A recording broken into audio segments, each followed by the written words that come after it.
Some people want and need control over you. Similar to like you need and want control over your children or someone that you love, right? But if you find yourself trying to think for yourself, these type of people that cannot control you or manipulate you into thinking the way they think or doing things that they need you to do for their personal gain becomes a problem for you, which can deal with all of that self-esteem stuff, comparison zone stuff, etc. So what I'm going to talk about here today is when people, you can tell and you can feel it when you know in your gut feeling and your discernment, your intuition that something just don't feel right, it feels off. Sometimes people can be practicing the 48 laws of power, which is a book that was written by Robert Greene. I forgot what year. And if you feel like this, but you don't feel good around these type of people that try to attack what your thoughts and your voice and your mind at all times, then beware and understand that whatever you're feeling, just go ahead and research and some of the things that they may say to you or whatever. It could come out of that type of control that people love to have over people. Okay, so recognizing and staying away from those that are practicing or something similar to the 48 laws of power. Recognizing and staying away from individuals who practice the concepts outlined in Robert Greene's The 48 Laws of Power can be challenging, as these individuals are often skilled at manipulation and deception. However, there are several strategies that can help you identify and avoid falling victim to these tactics. Number 1, educate yourself. One of the most effective ways to recognize and stay away from those who use the 48 laws of power for manipulative purposes is to familiarize yourself with the content of the book. I threw my book away. It just didn't feel right. Somebody told me to buy that book. I bought it, and you know how you flip through the pages, and it just didn't feel right, so I threw it away. But you can go to YouTube and get like a summary of it, or Google, and people will give you a summary of it. And you can ask questions about it, during your research. Okay, so it also says here, understanding the principles and strategies outlined in the 48 laws of power can help you recognize when someone is attempting to employ these tactics. Number 2, be mindful of red flags. Pay attention to certain behaviors and red flags that may indicate someone is attempting to manipulate or control you. These may include excessive flattery, a lack of transparency, attempts to isolate you from others, and a pattern of making grand promises without delivering on them. So it says these may include excessive flattery. Now, a lot of times we love telling people they look nice, but you can tell and feel when it's excessive. They're saying something, you feel like they're saying something that's not really coming out of their mouth. Like you can feel the negativity, you can feel there's an ulterior motive from the flattery, the excessive flattery that they give. If it don't feel right, it ain't right. Then it says a lack of transparency, attempts to isolate you from others. A lot of time that comes in intimate relationships or even the work environment relationships.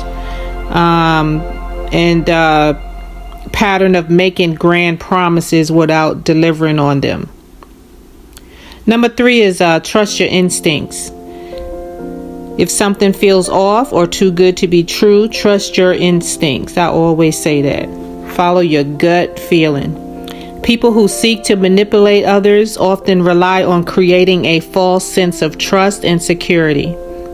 If you have reservations about someone's intentions, it's important to listen to your gut feelings.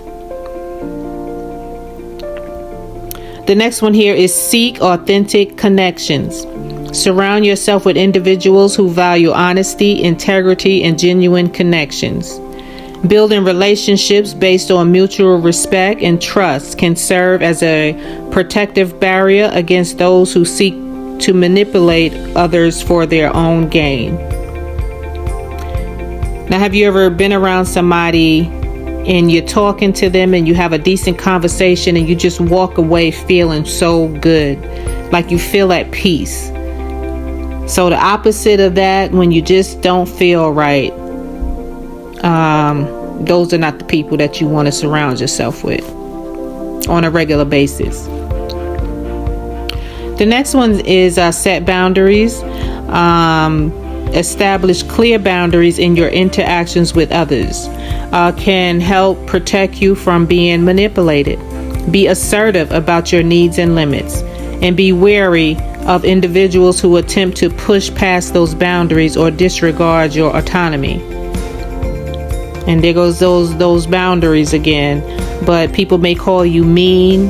They may say that, you know, you're changing, you're not being the same, you're being too aggressive. But it's always good to protect your boundaries. And, you know, let people say what they want to say about you. The next one is stay informed about manipulation tactics. Educate yourself about common manipulation tactics used by those seeking power and control. By understanding these tactics, such as gaslighting, guilt tripping, or playing on emotions, you can better recognize when they are being employed against you. So some intimate relationships, you can feel like if you was in an intimate relationship with a partner for quite a while, and you go to work and you're like, or you're doing a business transaction, you're like, some of these behaviors are very similar to my intimate partner. You know, the guilt tripping, the gaslighting, you know, playing on emotions. And that way you can recognize and pay attention to your gut feelings pretty quickly. The next one is consult trusted individuals. If you have concerns about someone's behavior or intentions, seek input from trusted friends, family members, or mentors. Sometimes an outside perspective can provide valuable insight into whether someone is attempting to manipulate you. So someone that you trust, and you say, well, I don't know about this person, they did this or said that, and the person that you trust to say, yeah, you're right, or they'll say, no, they're not like that, you know, that don't take it like that, they're not like that, you know. And so those trusted individuals that you have a relationship with, you know, you could take their word for what they say. The next one is practice self-awareness. Cultivating self-awareness can help you recognize when someone is attempting to influence or manipulate your thoughts and actions. By understanding your own values, beliefs, and vulnerabilities, you can become more adept at identifying when these are being exploited by others. And here are some sources used to answer these questions. Number one would be Psychology Today, offers insights into human behavior, including articles on recognizing manipulation tactics and protecting oneself from manipulative individuals. The second one would be the Harvard Business Review. The Harvard Business Review provides authoritative perspectives on power dynamics in various contexts, offering valuable insights into recognizing and navigating manipulative behaviors. This is going to save you a lot of heartache and pain, or either if you're in the heartache and pain, it'll help you realize it's not just you and help you get out in a safe manner. The next source would be the 48 Laws of Power by Robert Greene, the book. The primary source itself was consulted for an accurate understanding of the concepts that individuals may use for manipulative purposes. That book felt so icky to me, I had to throw it away. But even though it is good to know those 48 laws of powers, or some of them, so that you'll know what they say, so you'll know that when somebody is manipulating you. I just couldn't do it. I just can't think like that. I don't get it. So these sources were instrumental in providing authoritative information on recognizing and staying away from individuals who practice the concepts outlined in the 48 Laws of Power for manipulative purposes. And so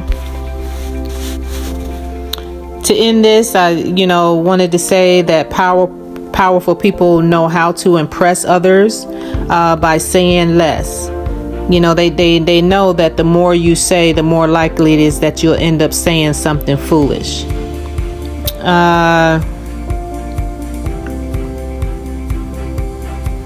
So I'm just reading over some stuff really quick, but that's pretty much it. And just being aware when you're thinking like, why do I feel like they're trying to control me, or are they trying to control me in a sly way? Blah blah blah.